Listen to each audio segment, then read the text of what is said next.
ریپورټ مو کته په همدې تړاو راسره نورايل کليوال د ځوان کول ټولني مشر پر لیکه ده. کليوال صاحب ستړي مشه بخیر راغلی. پرون ویل کېږي چې په ګڼو سیمو کې دغه ورځ ولمانځل شوه. تاسې څنګه؟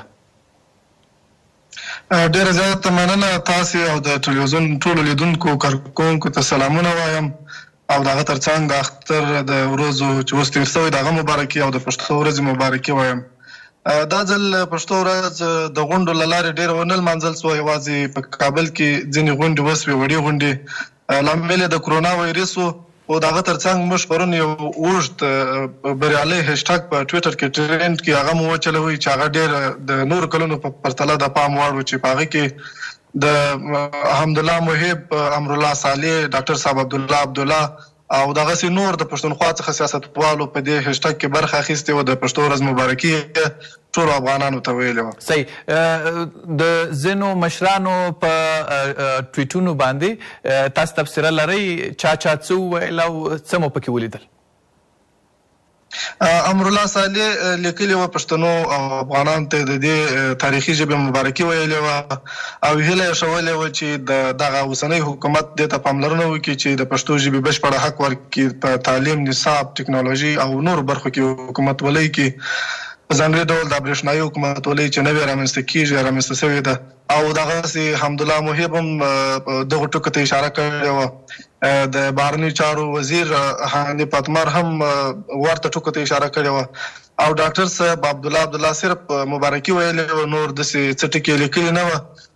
خو دا د نورو کلونو په پرتله یو بدلون چې حکومتي چارواکو د پښتو ورځ اړوند لیکنې وکړې، خو ولسمشر لا تر اوسه پورې په دې اړه څه نه دي ویلي. صحیح. یو موضوع ده، ټول خلک وایي په دغه ورځ باندې چې پښتو وایو، پښتو لیکو، پښتو کوو.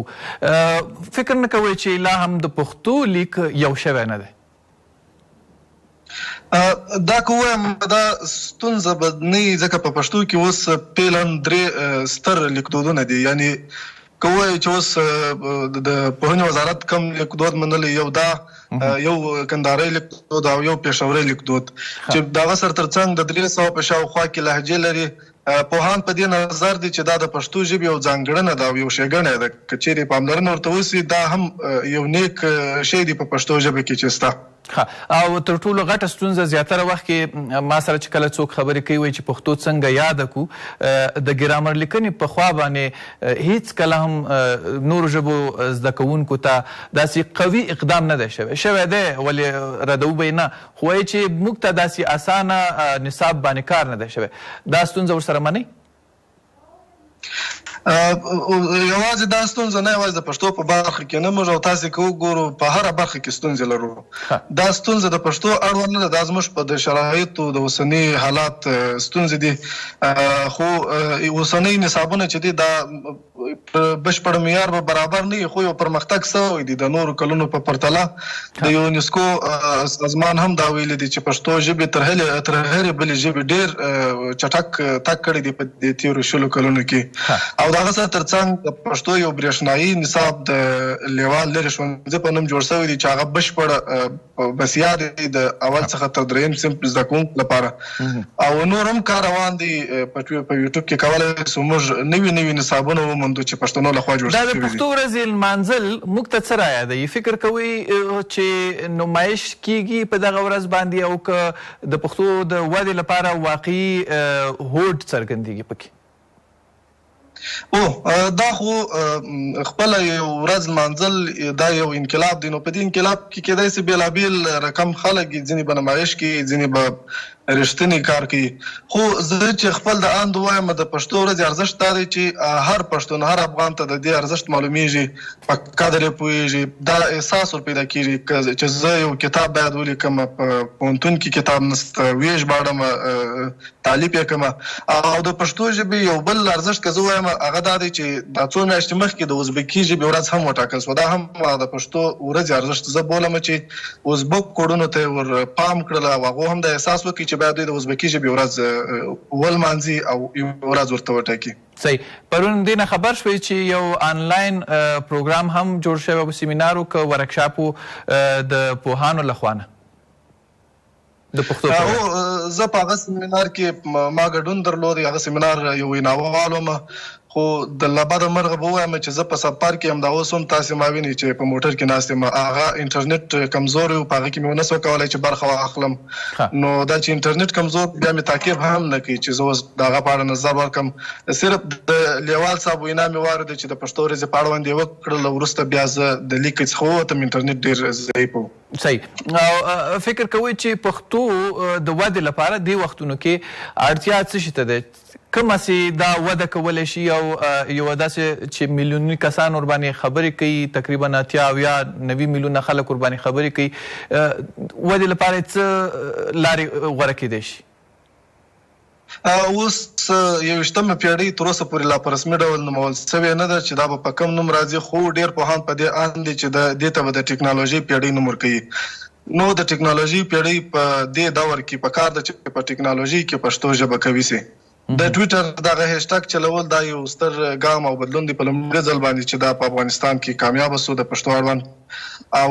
دې ته پکار ده چې په ګوګل کې کار وسي او ویکیپیډیا غني سي د پښتو ژبې ویکیپیډیا لپاره مرغه وایم چې ډېره کمزورې ده نو د ټولو لیکوالانو او څېړونکو چې د پښتو په اړه لیکنې کوي هغوی باید خپلې لیکنې په ویکیپیډیا کې ځکه شریکې کړي چې یوازینۍ مرجع او لومړنۍ مرجع د ګوګل ویکیپیډیا ده چې څوک ګوګل کې سرچ یا لټون کوي نو هغه لومړنۍ څه سره اخلي هغه به د ویکیپیډیا سره اخلي کومه ژبه چې په ویکیپیډیا کې غني ګوګل پر هغې باندې د لویې ژبې حساب کوي او په درنه سترګه ورته ګوري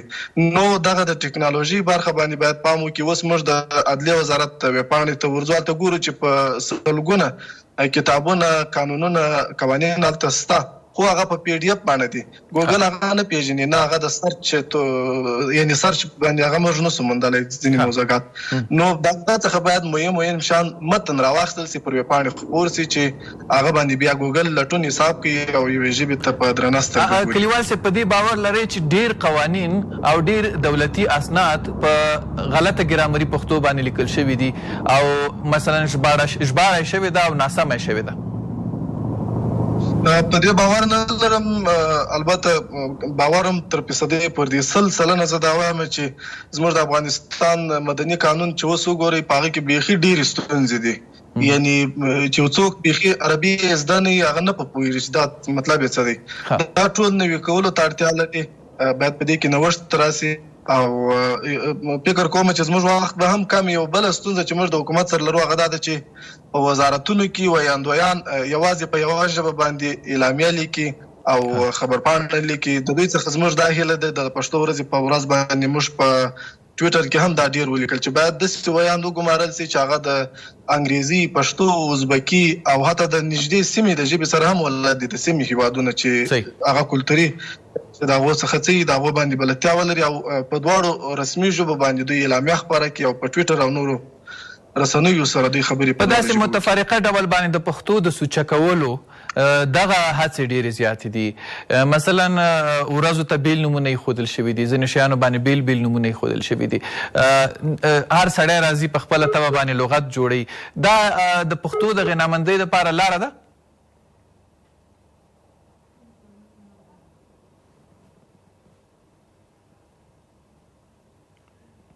بلې